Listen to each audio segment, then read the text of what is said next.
그래서 이번에 어떤 이 내란에 대한 이 부분은 어떤 식으로든지 반드시 단죄를 해야 됩니다. 그러지 않으면 일제 이승만 때처럼 이 반민특위 해체됨으로 인해서 얼마나 제주 4.3이 일어났죠. 여수 순천 사건이 일어났죠. 그리고 최근에는 5.18 광주 사건이 일어났죠. 자국의 대통령, 자국의 백성을, 대통령의 첫 번째 의무는 영토와 국민의 생존, 생명을 지키는 것이 대통령의 첫 번째 의무입니다. 첫 번째. 그런데 이제까지 이승만에서부터 박정희, 전두환, 이번에 윤석열까지 자국의 영토를 보존하지 않고 그리고 자국의 국민들을 자기가 지켜야 되는데 자기가 총칼로 죽여버렸으니 이 기강이 안 서는 거죠. 대한민국 헌법 1조에는 대한민국은 민주공화국이다. 민주공화국이다. 그 공화국이라고 하는 것은 시민이 권력이라는 겁니다. 내 한 사람 한 사람들이 내가 권력자라는 겁니다. 근데 그걸 이제까지 숙대밭을 만들어 왔습니다. 그러니까 이 사랑에 대한 이런 부분들이 우리가 제대로 사랑은 감정이 아닙니다. 사랑은 책임입니다. 책임. 사람은 미워하지 않아야 되겠지만 결코 그것도 쉽지 않지만 사람은 미워하지 않아야 되겠지만 악한 부분에 대한 것은 반드시 단죄를 해 주어야 됩니다.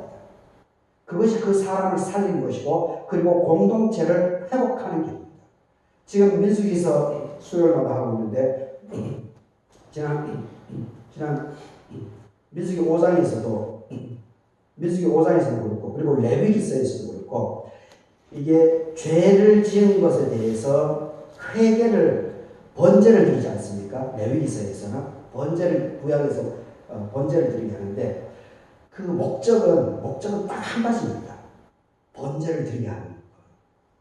일단은 자기의 잘못을 인정하라는 겁니다. 자기의 잘못을 시인하라는 겁니다. 그런데 그 자기의 잘못을 시인하는 것이 그 사람을 죽이려고 공동체에서 그 사람을 희생시키고 짓밟아버리고 부끄럽게 하기 위해서 그 장치가 있는 것이 아니라는 겁니다. 그 사람을 회복시켜주는 겁니다. 그 사람을 회복시켜주고 그리고 당당하게 공동체의 일원으로 살아가게끔 회복의 과정이라고 합니다. 그리고 그 공동체를 살리기 위해서 그 죄에 대한 부분이 번제를 통해서 동물 죽임을 통해서 그것을 자기를 시인하고 회복을 통해서 공동체가 자기도 건강해지고 공동체도 전체가 건강해지게 만드는 시스템이 바로 죄에 대한 대가로 이 번제를 드리고 회개를 하고 이 장치가 있다라고 하는 것을 우리가 성경에서 분명히 이렇게 기록하고 있습니다. 그래서 이 사랑이라고 하는 것이 사랑해야 된다, 원수를 사랑해야 된다.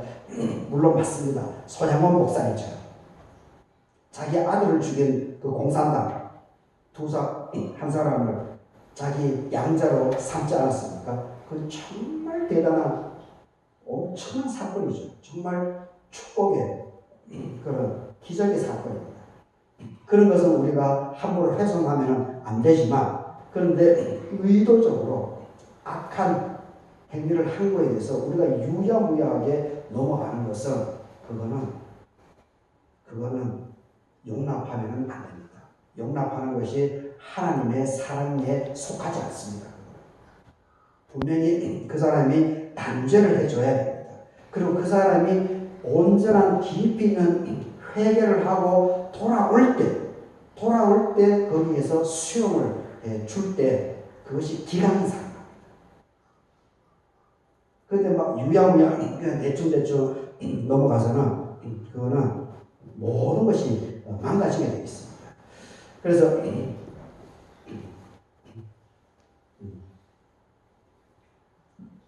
여튼 이 레위기서 그리고 도둑질하지 말라 거짓 맹세에 대한 것도 나오고 그리고 이웃 13절에 보게 되면 노동의 대가 품꾼의 싹 노동의 대가를 반드시 지불하라 그런 얘기를 있죠. 그리고 15절에 재판할 때 재판. 지금 사법부가 지금 위상이 엄청나게 지금 추락되고 있죠. 지금 자기 역할을 못해서 그렇습니다. 이 법정신, 여튼 지금 사법부 이건 말이 안 됩니다. 지금 전부 다 이 재판할 때 불의를 행하고 있지 않습니까? 그리고 세력 있는 자를 두둔하고 있지 않습니까? 그래서 지금 사법부가 대법원도 그렇고 헌법재판소는 그나마 인정을 받았죠. 11일로부터. 대법원 그리고 재판, 법원 이건 지금 엄청난데 몇 사람 때문에 지금 엄청난 지금 이 위상들이 깎여가고 있습니다. 불의를 재판할 때 의롭게 하라는 겁니다. 공의롭게 하라는 겁니다. 그리고 가난하다라고 해서 죄를 지었는데 그 사람을 불쌍히 여기지 말라는 겁니다. 가난하다고. 죄를 지은 거에 대해서는 반드시 가난하든 권력이 있든 부자든 반드시 그 부분에 대해서는 단죄를 정확하게 해 주어야 된다. 그래야 의가 산다. 하나님의 사랑이 움탄하게 된다. 이렇게 레위기서에서 강조하고 있는 것을 보게 됩니다. 그리고 로마서에서도 이 악에 대한 부분, 그리고 선으로 악을 갚아야 된다. 그리고 20절에 보게 되면 참 이게 20절 보십시오. 너의 원수가 죽이거든 먹이고 목마리거든 마시게 하라. 그렇게 하는 것이, 그렇게 함으로 인해 가지고 보십시오. 뭐라고 하죠? 너가 숯불을 그 사람 머리에 쌓아놓는 형국이다. 이렇게 얘기하고 있습니다. 악을 원수가 보면 하나님의 몫이라고 또 얘기하고 있지 않습니까? 하나님의 몫이기 때문에 원수를 내 손으로 갚지 말라고 하고 있습니다. 그러면서 원수에게 잘 해주라는 거죠. 잘 해주는 그 자체가 이 베푸는 건데 결국 이 베품이 원수를 사랑으로 이 원수를 갚는 방식이다라고 이 사도 바울이 이렇게 자기의 통찰력, 자기가 깨달은 말을 여기 로마서에서 이 20절에서 쓰고 있습니다.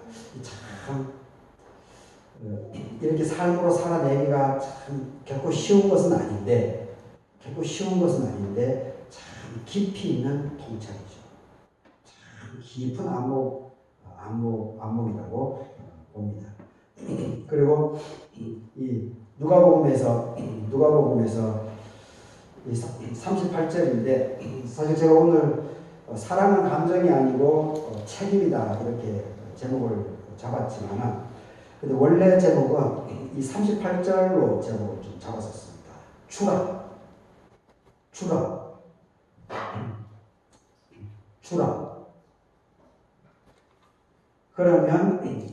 그러면 흔들어 넘치도록 돌아오게 된다. 주면은 흔들어 넘치도록 하나님께서 채워주신다. 이렇게 제목을 잡았었습니다. 그러니까 결국은 어떤 예수님께서 우리에게 말씀하신 건데 참 나눔, 베품 이것이 결국은 나에게 그대로 돌아오게 되어 있다라고 하는 것을 강조하고 있습니다. 제가 오늘 주보에 이제 사진을 다음 황방 지난주 화요일 모임 다음 황방이 됐었는데 김인수하고 윤경화 이 부부 이 7만 평 땅만 이제 7만 평을 가지고 있더라고요.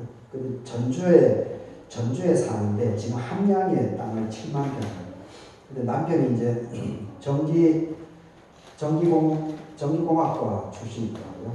그래서 전기를 전공해서 지금 태양광 발전소 사업을 하시더라고요. 그 30대에 사업을 2번 실패했답니다. 2번. 그러니까 충격이 엄청나게 컸죠. 30대에 2번이나 사업을 실패했으니 그래서 그때 막 가정 파탄이 될 정도로 가장 파탄이 될 정도까지 그러면서 그걸 이제 지금 재기에서 극복을 해나가고 있는데 지금 1년에 태양광 발전소로 1년에 한 30억 1년에 태양광 발전소로 수입이 거의 한 30억 정도 된답니다. 그 7만 평을 그 발전소를 만들어가지고 그래서 참 다부지고 대단한 사람인데 근데 그분이 이제 그날 가서 좀 짧게 1시간 반 정도 그분의 이야기를 듣는 그 사업 현장 설명 또 안내받기도 하고 그렇게 했었는데 근데 그분 얘기 중에 참 인상적인 게 뭐였냐면 그 함양에 갔던 곳이 농업회사법인인데 거기가 한 3,000평 정도 되는데 그 옛날에 이제 그 정미소장이더라고요. 근데 그것을 이제 매입하는데 거기 부지를 매입해놓고 자기는 다른 대안이 없었으니까 거기를 그냥 임대가 아니고 함양에 이제 양파도 많이 심고 하니까 그리고 미국에 수출하는 사람도 있었답니다. 그래서 그냥 그 양옥장 비어있는 공간에 그냥 돈도 안 받고 쓰라고 했다. 그러니까 이 양파 하는 사업자 이 사람들은 얼마나 감사하겠습니까? 그거 한번 보관하고 이렇게 하는데 월 한 기본 거기가 우리 교회 이거 한 5배 정도 넓었으니까 기본적으로 그 정도 임대하려면 월 한 4,500원 안 되겠습니까? 근데 이 사람이 2년 동안 무료로 쓰게 해버렸으니 얼마나 그 사람 수출업자가 고마웠겠습니까?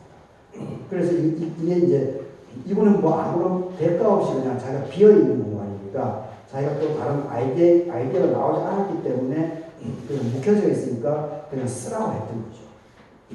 근데 이 3기물이 돼가지고 이 함양도 수출업을 하는 사람이니까 군수도 알고 또 지역 유지도 또 많이 알지 않겠습니까?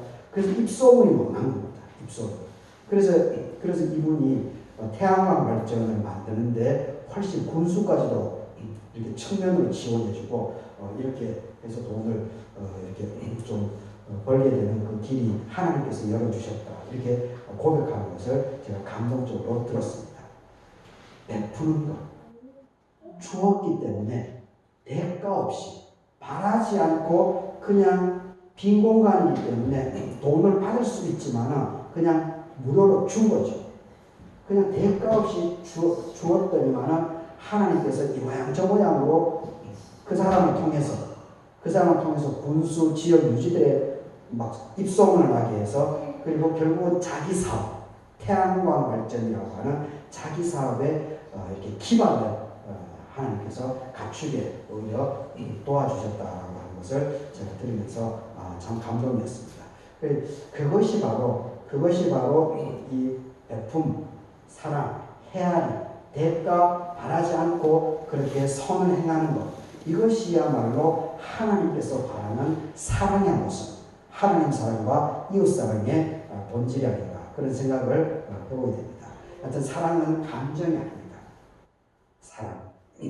사랑은 단순히 감정으로만 해석하는 것은 부족합니다. 사랑은 책임입니다. 하나님의 명령이기도 합니다. 우리의 선택이 아니고 우리의 사명의 일부가 바로 이 사랑이다. 그리고 이웃사랑, 특별히 이 사회적인 개인 부분도 있지만 이 사회적인 이러한 부분에 대해서도 우리 그리스도인들이 더욱더 눈을 뜨고 거기에 대해서 책임의식을 역사의식을 가질 필요가 있다는 것을 우리가 더욱더 생각하면서 이번 한 주도 승리에 나아갈 수 있기를 바라겠습니다.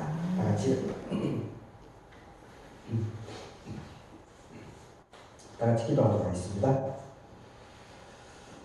너희가 너희 땅에서 곡식을 거둘 때 너는 밤 모퉁이까지 다 거두지 말고 떨어진 이삭도 죽지 말아야 될 것이다.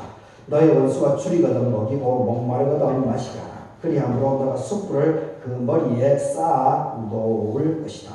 주라 그리하면 너희에게 줄 것이니 곧 후히 되어 누르고 흔들어 넘치도록 하여 너희에게 안겨주리라. 너희가 헤아리는 그 헤아림으로 너희도 헤아림을 도로 받을 것입니다. 사랑하신 아버지 하나님, 오늘 레위기서 19장, 로마서 12장, 누가복음 6장으로 사랑은 감정이 아니다 책임이다 이런 점으로 말씀을 나누게 됩니다. 아버지 하나님께서 97년을 맞이하는 주의 재단을 아버지 하나님께서 축복하여 주시옵소서. 3년 뒤면은 100주년을 맞이하게 됩니다. 화려하지는 않겠지만은 의미 있게, 조촐하지만은 내실 있게 우리가 100주년을 우리가 잘 맞이할 수 있도록 도와주시옵소서. 8가정 12명의 교우들이 있습니다. 점점 연세가 들어가고 있습니다. 하나님께서 더욱더 책임져 주시고 영육의 강건함을, 특별히 육신의 건강함을 아버지 하나님께서 온전하게 이끌어가 주시옵소서. 그리고 흩어져 살아가고 있는 모든 자녀성들에게도 하나님의 사랑이 넘쳐 날 수 있도록 은혜를 베풀어 주시옵소서. 이 나라와 이 민족을 위해서도 아버지 하나님께서 축복해 주시고 지도자들에게 더욱더 명철을 허락해 주셔서 인류 평화를 위해서 기여할 수 있는 대한민국이 될 수 있도록 하나님께서 축복해 주시옵기를 간구드립니다. 감사하고 예수님의 이름으로 기도드립니다. 아멘. 이 말씀 따라 사는 동안